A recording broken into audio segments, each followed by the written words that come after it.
Sunday, February 15th, 2026, sixth Sunday in Ordinary Time, Day of Holy Childhood. Focus. He has placed before you fire and water. Stretch out your hand for whichever you wish. Christ came not to abolish the law, but to fulfill it. He did not dismiss the commandments. Instead, he lived them to the full, raising them to a higher plane of love and sacrifice. As a result, the law was deepened, requiring hearts turned towards God, not just outward compliance. I once lived without much thought for the future.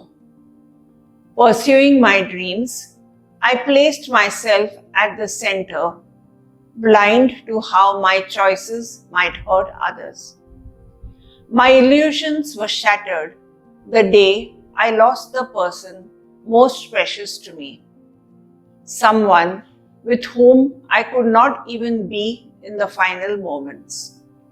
That grief became a turning point, a place where God entered my brokenness. I had to choose whether to remain in despair or to turn to God.